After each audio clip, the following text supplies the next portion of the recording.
Hey, good morning. We are in week 2 of our new sermon series entitled Captive. And Captive is a series designed to look at the intersection between our reality as a people mandated to shelter in place and the reality that God's people, or Israel, once faced as God brought them out of Judah, out of Jerusalem, and into captivity in the nation of Babylon. You know, if you're just joining us for this series, last week, we began the story of Israel's captivity in much the same way that we've experienced our own captivity, with a sudden and a dramatic shift from security to chaos. It was a stark and a startling reminder that sometimes life can change in an instant. Sometimes all the things that we put comfort in, all the things that we find security in, really just turn out to be nothing more than a facade, nothing more than a false sense of our own protection. Because, think about it right now. Our country is the mightiest country on the face of the globe, right? And yet all it took was an invisible germ to bring us to our knees. It's important that we grasp that. It's important that we remember just how capable God is when He chooses to act. When God chooses to show up, our fortresses, whatever they may be, become about as strong as wet toilet paper. Like they just crumble right before our eyes. They just crumble. And so all that security that God's people had enjoyed in Jerusalem, that's exactly what happened. It crumbled. Their walls were breached. Their leaders were killed. And they were taken into exile. They were taken into the foreign land of Babylon. Like everything was gone. Everything. And so as we talked about last week, the prophet Ezekiel wrote that all of that happened. Why? So that hard hearts may melt. Guys, when God applies heat, hard hearts melt.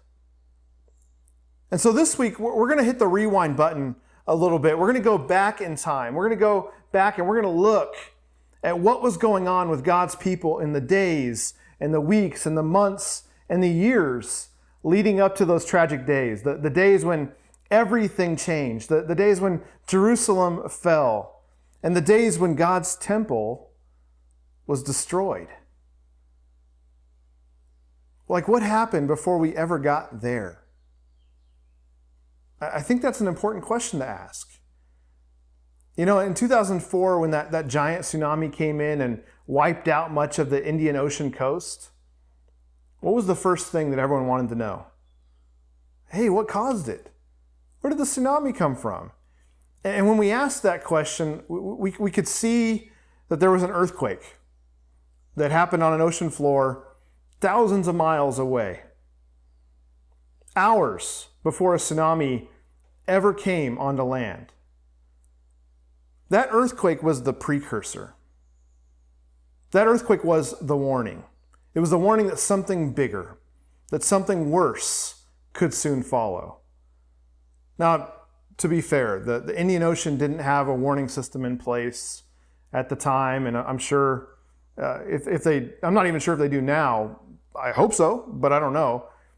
But even if they had, my experience or maybe my cynicism tells me something key, something important, something that I think we need to be mindful of here, something else. That there will always be people who refuse to heed warnings. There will always be people who simply assume, hey, nothing will ever happen to me. Why? Well, because that's their experience. Thus far, nothing has happened to me. It's a form of that false sense of security that we spoke about last week.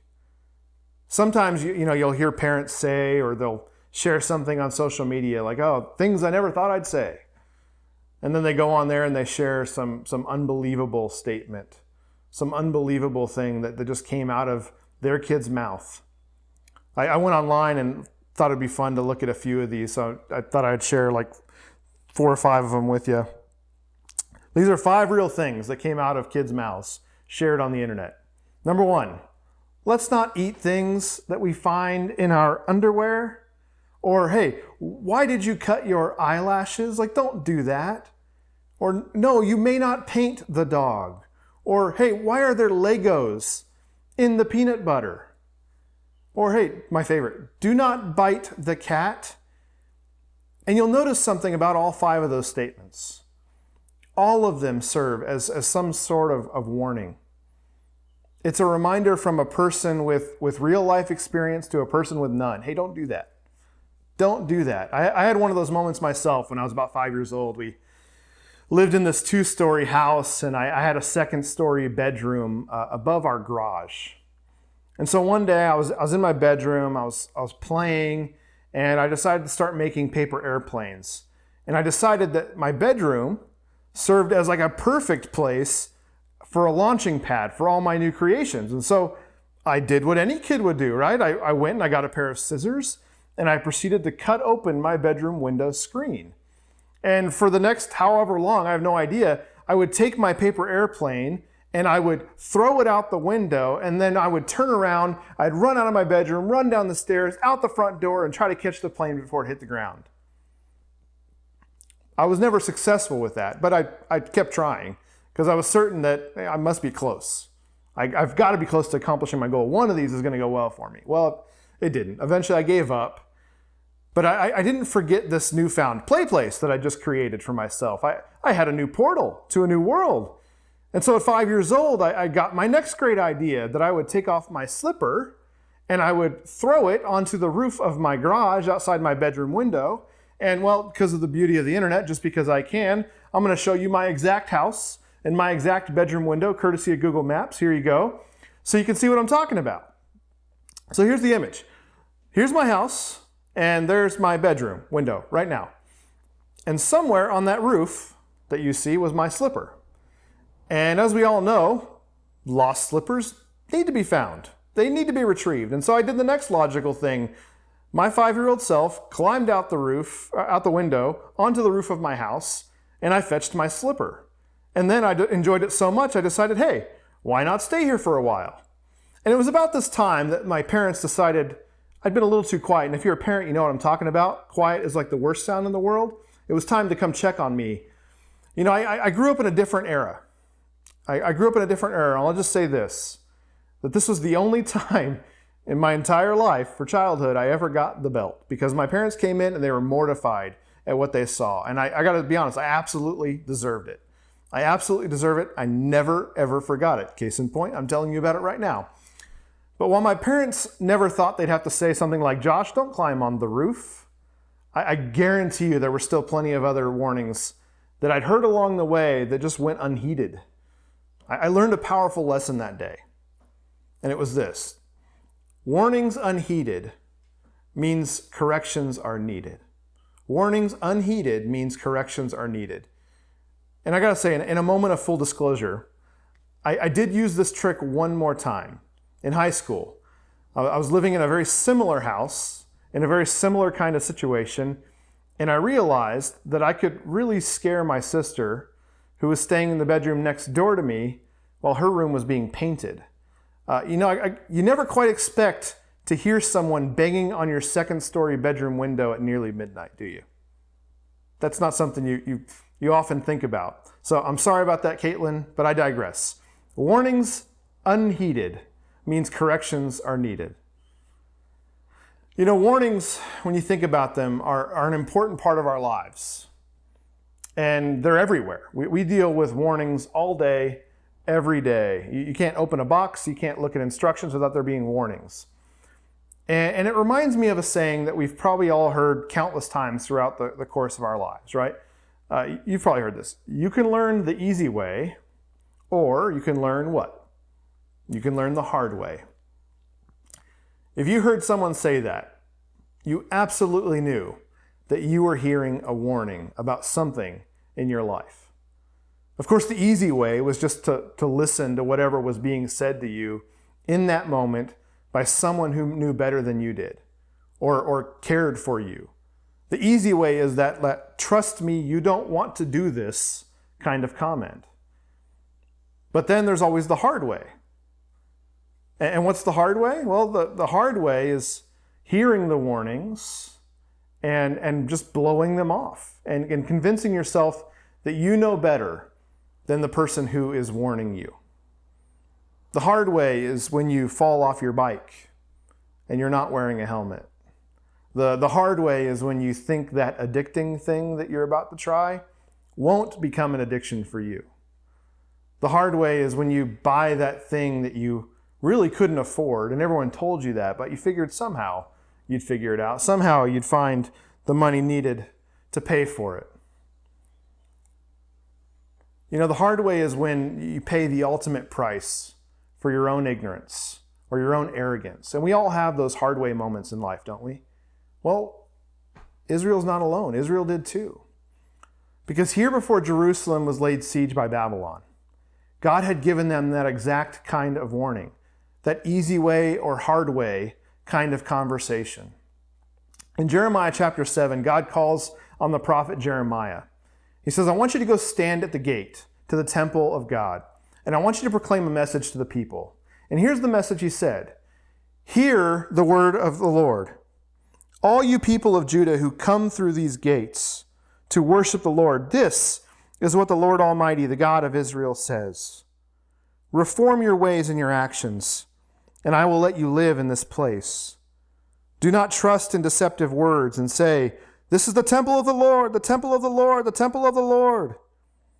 If you really change your ways, if you really change your actions and you deal with each other justly, if you do not oppress the foreigner or the fatherless or the widow, and do not shed innocent blood in this place, and if you do not follow other gods to your own harm, then I will let you live in this place, in the land I gave your ancestors forever and ever. But look, you are trusting in deceitful words that are worthless. If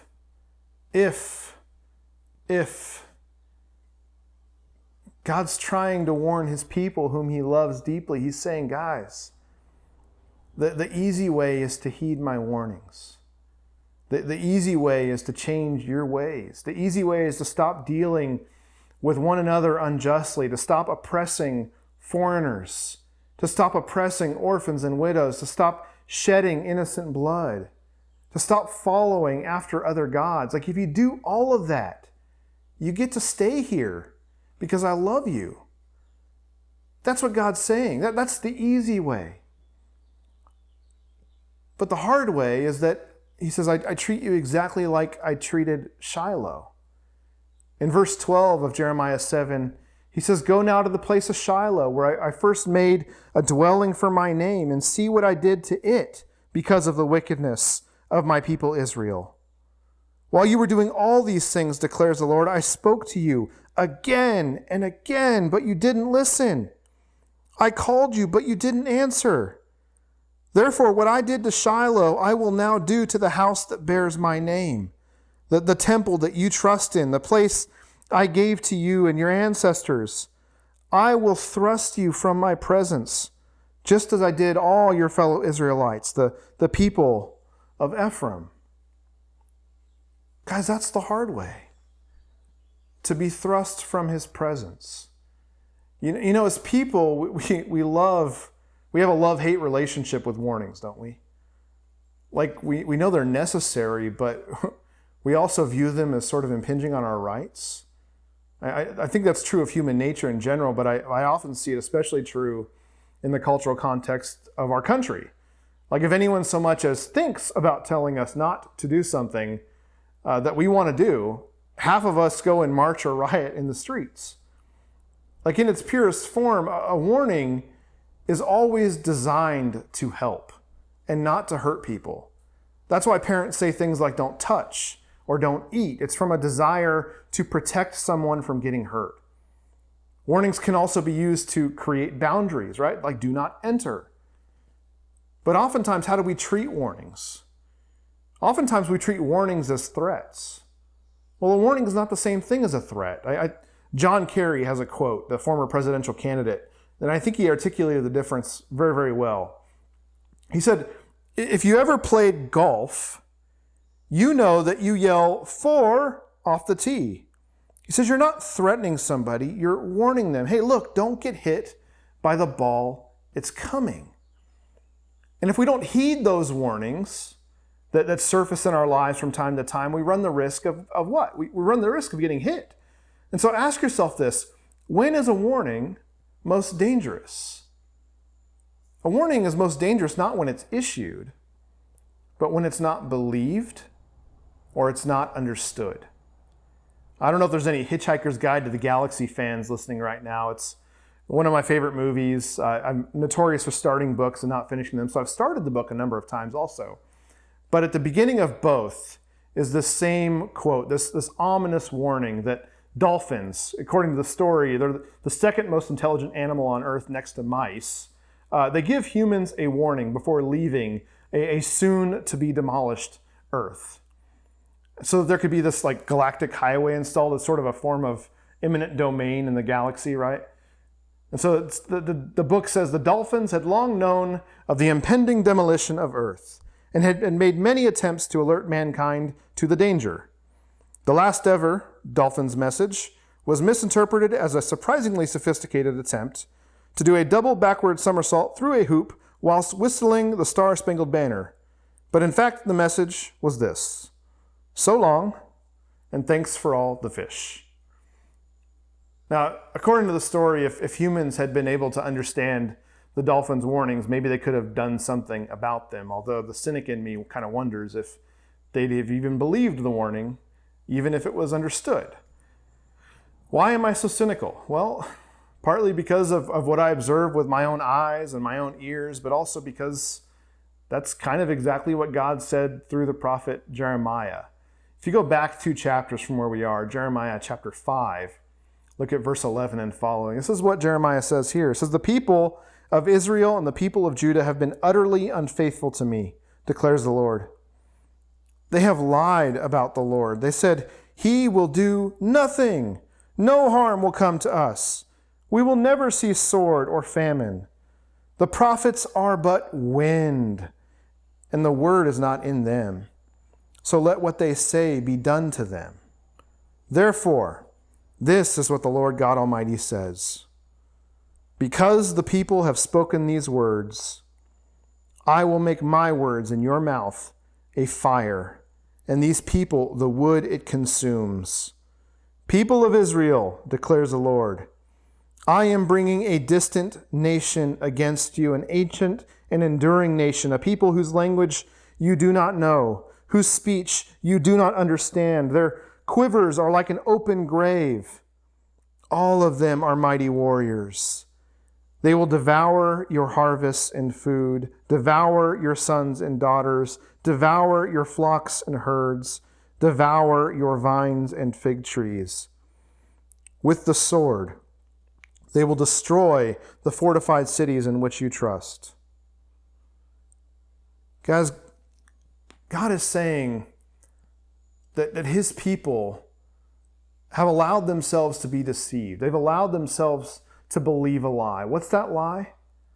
The lie is this, that God will do nothing, that no harm will ever come. We will never see sword. We will never see famine. Guys, despite all of God's attempts to send prophets and messengers to warn them, what did the people say? They said the prophets are but wind. The prophets are but wind. It's like saying, that's just a bunch of hot air. Like they're full of it. Don't believe them.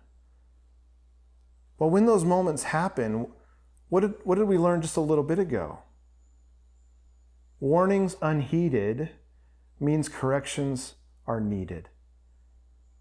With the vantage point of being a father now, I know that the consequences that I faced that day when I crawled out onto the roof were consequences that hurt my dad far more than the momentary pain they caused me. Because the reality is when you love someone, the very last thing you want to do is cause them any harm. I'm not talking about those moments of passion where you get angry and you sort of lose your cool. I'm talking about those moments when with total sanity and total emotional control, you know that the corrections that are needed are going to hurt someone that you love. And they still must happen. Guys, I want you to stop here for a moment. I want you to consider who God is to you. Like, who is he?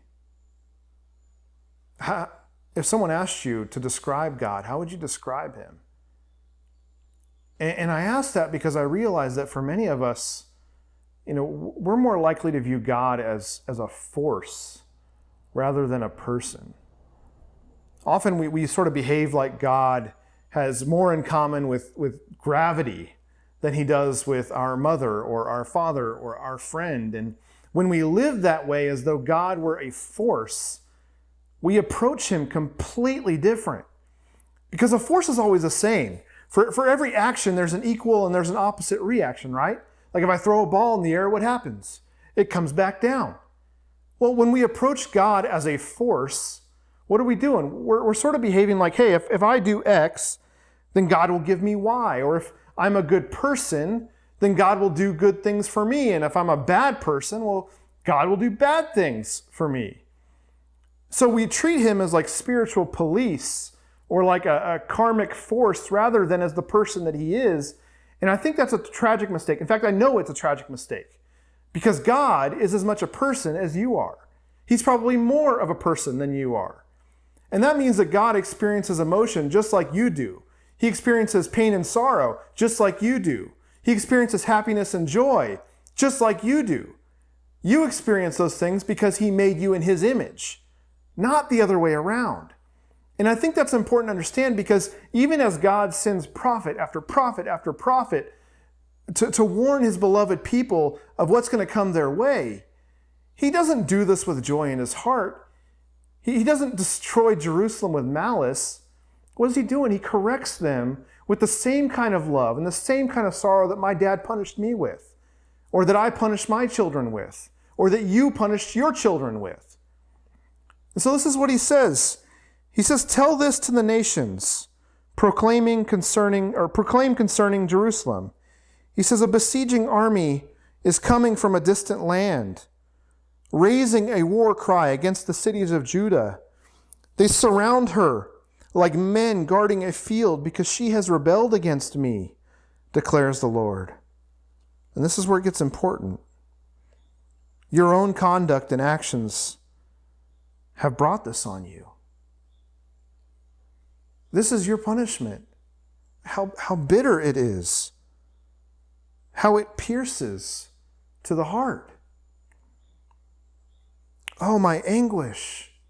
My anguish. I writhe in pain. This is God speaking. I writhe in pain. Oh, the agony of my heart. My heart pounds within me. I cannot keep silent, for I have heard the sound of the trumpet. I've heard the battle cry.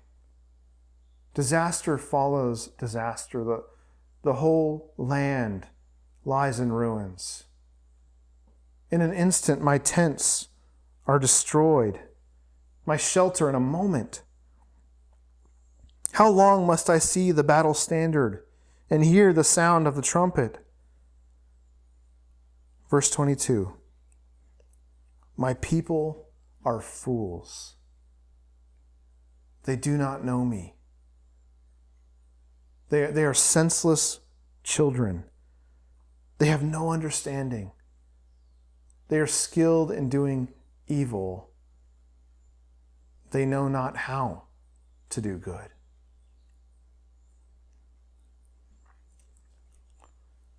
Fools. Senseless children with no understanding. You know, as God's heart began to break over what he was going to have to do to correct his people, that's how he saw them. He saw them like a 5-year-old boy on the roof of his house who didn't know how senseless he was being. Are you getting the message yet? Warnings unheeded means corrections are needed. Friends, whoever you may be, and wherever you may be listening today, there's a lot of different ways to apply this text. And there's a lot of different ways to apply this part of Israel's story to our own lives. I mean, here as we shelter in place amid a global pandemic, it's obvious to many of us that people are fearful of the economic harm that we're facing if things don't open up soon. And it's obvious, as someone articulated so beautifully on social media this week, that while we're all in the same storm, we're definitely not all in the same boat. You know, some of us are doing just fine. We have steady work, even while we're at home. But others of us are hurting right now. Others of us are afraid. 30 million people have applied for unemployment benefits. Like, I get all that. And what I see coming out of that fear and that frustration is a general sense of distrust of the warnings. I see people beginning to treat them as threats rather than warnings. So yes, I think there is some low-hanging fruit that we can mention briefly, that we can talk about. I acknowledge that some people view these precautions as intelligent and necessary, while others view them as controlling and ludicrous. And so, church, I'd hate for us to treat warnings as threats, and to borrow that golf analogy from earlier, to fail to move out of the way of the ball. And so, yes, let's be intelligent with our responses. Let's strive to remove our emotions and our frustrations as we seek to heed warnings in responsible ways. So that's the low-hanging fruit here at ground level. But now let's talk about the bigger picture as we engage this text from the 30,000-foot perspective. Because back in Jeremiah 7, as the prophet spoke to the people at the gates to the temple of the Lord, toward the end of his message in verse 27, God told Jeremiah this. He said, "When you tell them all this, they will not listen to you. And when you call to them, they will not answer. Therefore, say to them, this is the nation that has not obeyed the Lord its God or responded to correction. Truth has perished. It has vanished from their lips." Truth has perished, he said. It has vanished from their lips. Friends, there's a message of truth that should never perish. There's a message that should never escape us. I don't know who you are as you listen to this morning, but there's somebody who's listening right now who needs to hear what I'm about to say. There was a moment where Jesus was talking to his followers, where he was talking to his disciples. It's in John chapter 14, and he's approached by a man named Thomas, one of his friends, one of his followers, about where he was going and what was the way to follow him. And this is what Jesus told to Thomas. He said, "Thomas, I am the way. I am the truth. I am the life. Don't you understand? No one comes to the Father except through me." Church, friends, in the midst of total despair and destruction, in the moment of God's greatest correction for those whom he loved, God was working on a rescue plan, and it came in the form of his Son, Jesus. Even as truth had perished, God sent truth back in full force to redeem us from all of our unrighteousness, from all of our mistakes. And he comes with one simple message, and it's basically this: you can do this the easy way, or you can do this the hard way. The easy way is to receive the forgiveness and life that comes through Jesus Christ, to receive salvation and grace that he freely offers you. That's the easy way. The hard way is to let truth vanish from your lips. The hard way is to reject Jesus. The hard way is to think that you can do all of this on your own, to think that God will do nothing, that no harm will come, that eternal life is available to all. And friends, I just want to say, that's foolishness. I mean, eternal life is available to all, but only through the grace, only through the mercy of Jesus. And he offers himself to you this morning as a free gift, completely free. Guys, if you've not received Jesus into your life this morning, he offers you the easy way. He offers you life. And frankly, there is no hard way. The hard way is a dead end. There's only one way. Guys, warnings unheeded means corrections are needed. I don't like to think of what I'm saying as a warning, but maybe that's because I too often conflate warnings with threats too. I'm not threatening you. I'm inviting you to find true life. I'm inviting you to find peace. I'm inviting you, just as God did in Jeremiah 7 all those years ago, to really change your ways, to respond to correction, and to live. And friends, if you'd like to take me up on that this week, I want to invite you to email us. Would you please do that? Email us at questions@lakemercedchurch.com. We'd love to talk with you about what that might look like. God bless you, my friends. Thanks for tuning in this morning. We'll see you next week.